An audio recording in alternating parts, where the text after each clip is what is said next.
बहुत समय पहले की बात है। कासगंज नाम का एक सुंदर सा गांव हुआ करता था। उस गांव में एक लकड़हारा रहता था जिसका नाम रामू था।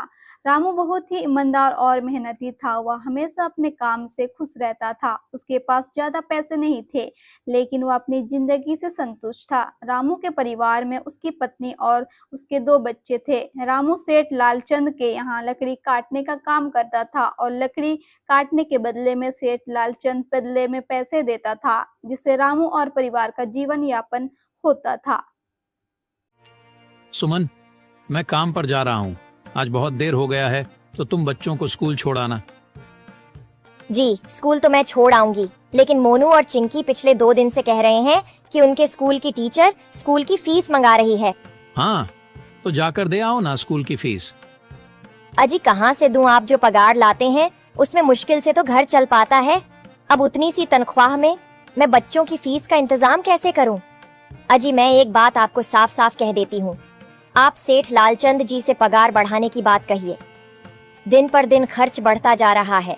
बाजार में अगर सब्जी लेने निकलो तो सब्जियों के दाम आसमान छू रहे हैं, और बच्चों की पढ़ाई का खर्चा, घर का खर्चा, अब इतनी कम तनख्वाह में कैसे गुजारा होगा?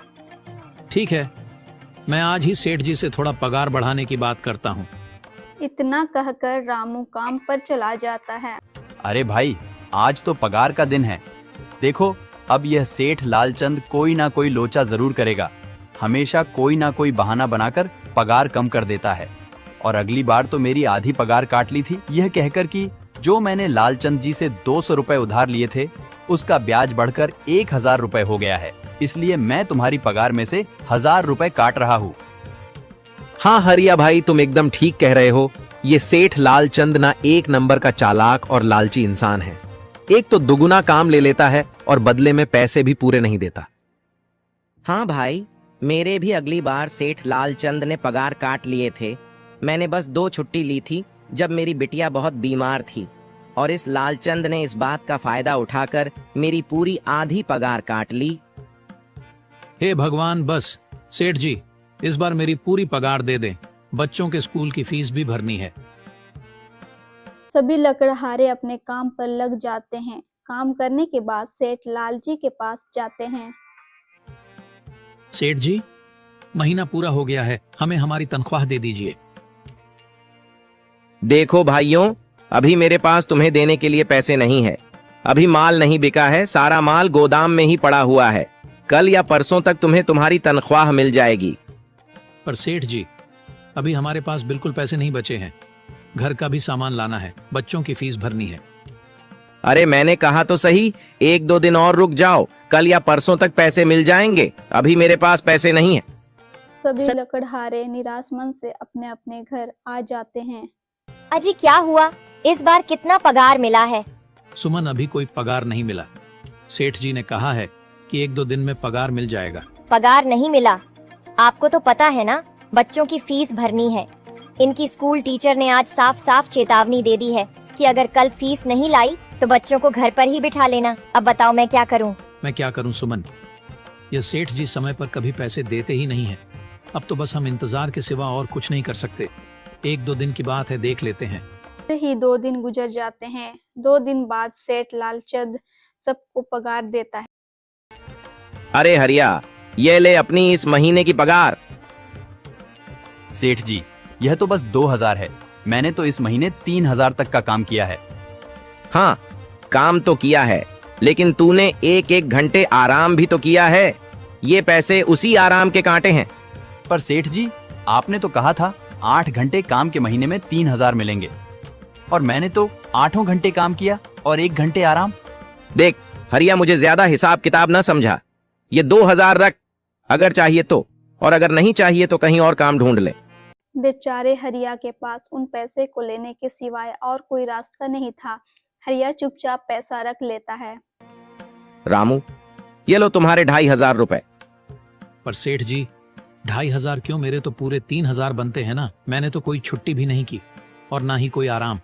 मैंने तो अपना सारा काम समय पर किया है। हाँ, समय पर तो किया है, पर इस समय बाजार में लकड़ियों का दाम काफी सस्ता हो गया है। इस वजह से अभी तुम्हें भी पगार कम ही मिलेगी जब तक लकड़ियों का दाम नहीं बढ़ता। पर सेठ जी, बात तो 3,000 की हुई थी ना, अब 2,500 में मैं कैसे घर चलाऊंगा? बच्चों की स्कूल की फीस भी भरनी है सेठ जी। इस बार आप पूरे पैसे दे दीजिए। 2,500 ही मिलेंगे तुझे। यहाँ काम करना है तो कर, वरना कहीं और काम ढूंढ ले। बेचारे हरिया के पास उन पैसों को लेने के सिवाय और कोई रास्ता नहीं था।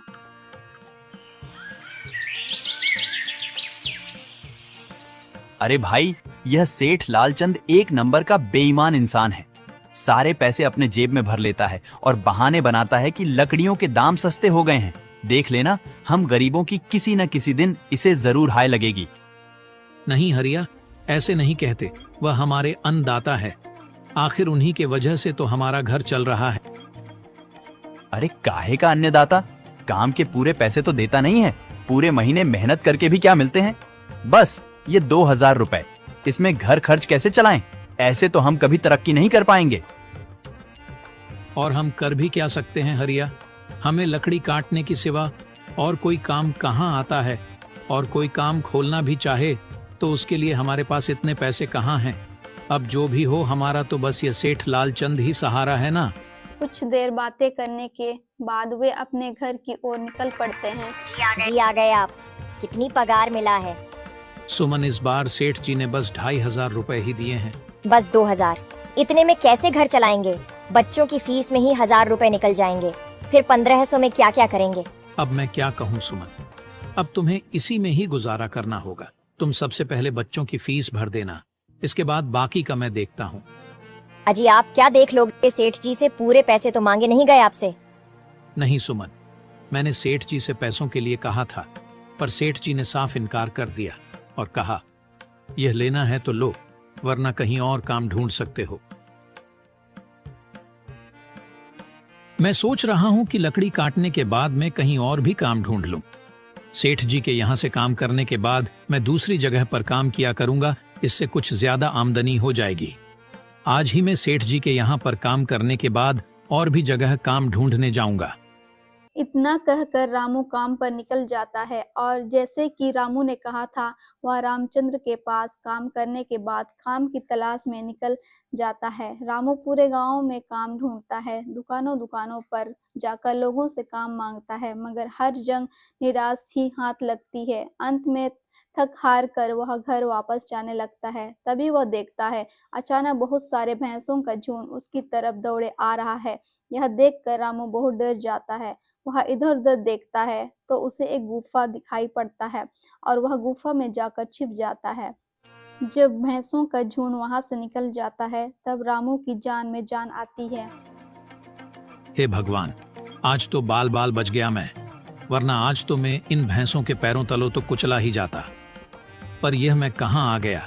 रामू ये सब सोच ही रहा था, तभी उसकी नजर गुफा में रखी टोकरी पर जाती है। रामू उस टोकरी के पास जाता है। ये कैसी गुफा है? ये कैसी टोकरी यहाँ पड़ी है? इसे मैं घर ले जाता हूँ, सामान रखने के काम आ जाएगी। रामू जैसे ही उस टोकरी को हाथ लगाता है, गुफा में से एक आवाज आती है। कोशिश मत करो। यह आवाज सुनकर रामू एकदम पीछे हट जाता है। तभी गुफा में एक जिन प्रकट होता है और वह रामू से कहता है, कौन हो तुम और मेरी गुफा में क्या कर रहे हो? मुझे माफ करना, आप जो भी हो। कुछ भैंसों का झुंड मेरे पीछे पड़ गया था और उनसे बचने के लिए मैं इस गुफा में आकर छिप गया और फिर मेरी नजर इस टोकरी पर गई। माफ कीजिए, मुझे लगा यहाँ कोई नहीं है तो यह टोकरी किसी की नहीं होगी, इसलिए मैंने इसे छुआ। रामू, तुम्हें डरने की जरूरत नहीं है। मैं तुम्हारे बारे में सब जानता हूँ। मेरी नजर एक बार भी जिस पर पड़ जाती है, मैं उसका इतिहास अपनी खुली आंखों से देख सकता हूँ। पर आप है कौन और आप इतने विचित्र क्यों दिखाई पड़ रहे हैं? आप अपना परिचय दीजिए। कौन है आप? मैं एक जिन हूँ और मैं कई सालों से इस गुफा की रक्षा कर रहा हूँ। यह गुफा मेरे पूर्वजों की है। इस गुफा में केवल वही इंसान घुस सकता है जिसका मन बिल्कुल पवित्र हो। अगर तुम अपवित्र होते तो तुम इस गुफा में कभी नहीं घुस पाते। तुम एक सच्चे इंसान हो, इसलिए तुम इस गुफा में घुस पाए और इस टोकरी को छू पाए। अब तुमने इस टोकरी को छुआ है तो यह टोकरी तुम्हारी हुई। नहीं, मुझे यह टोकरी नहीं चाहिए। मैं तो बस देख रहा था। डरो मत रामू, तुम ये टोकरी ले जाओ। ये कोई साधारण टोकरी नहीं है, बल्कि यह जादुई टोकरी है। जादुई टोकरी? क्या यह वही जादुई टोकरी है जिसके बारे में हमारी दादी कहानी सुनाई करती थी कि किसी गांव में एक जादुई टोकरी हुआ करती थी और वह सबकी इच्छाएं पूरी करती थी? हाँ रामू, ये वही जादुई टोकरी है। अब तुम इस टोकरी के मालिक हो। तुम इसके इस्तेमाल से अपनी स्थिति सुधार सकते हो, पर याद रखना, तुम जो भी वस्तु इस टोकरी में एक बार डालोगे, वह चीज ही तुम्हें बार बार इस टोकरी में डालनी होगी। इसके अलावा तुम और दूसरी कोई चीज इस टोकरी में नहीं डाल सकते। अगर तुमने ऐसा किया तो इसका परिणाम तुम्हें ही भुगतना होगा। मेरी इस बात को हमेशा ध्यान में रखना और सोच समझकर बिना लालच किए इस टोकरी में वह ही सामान रखना जिसकी तुम्हें जरूरत हो। रामू टोकरी को लेकर घर आ जाता है। सुमन, ये देखो, ये मैं क्या लेकर आया हूँ। क्या लाए हो आप? बस ये एक टोकरी। सबसे पहले यह बताइए, आप तो काम की तलाश में गए थे ना, तो कोई दूसरा काम मिला कि नहीं? नहीं। अरे सुमन, मेरी पूरी बात तो सुनो। ये कोई ऐसी वैसी टोकरी नहीं है, बल्कि ये एक जादुई टोकरी है। रामू सुमन को वह सारी घटना के बारे में बताता है जो उसके साथ हुई। तो आपका कहने का मतलब है कि इस टोकरी में हमें कोई ऐसी चीज डालनी होगी जिसकी हमें सबसे ज्यादा जरूरत हो। हाँ सुमन, हमें सोच समझकर ही इसमें कोई चीज डालनी होगी। रामू थोड़ी देर सोचता है, फिर उनका ध्यान उन लकड़ियों पर जाता है जो एक बार सुमन को रखने के लिए दी थी। सुमन, तुम्हें याद है, एक बार मैं जंगलों में लकड़ियां काटने गया था तो मुझे एक चंदन की लकड़ी मिली थी और वह मैंने तुम्हें लाकर दे दी थी। हाँ, दी तो थी। तो तुम उस लकड़ी को ले आओ। हम उस चंदन की लकड़ी को ही इसमें डालेंगे और उस लकड़ी से अपना एक व्यापार शुरू करेंगे।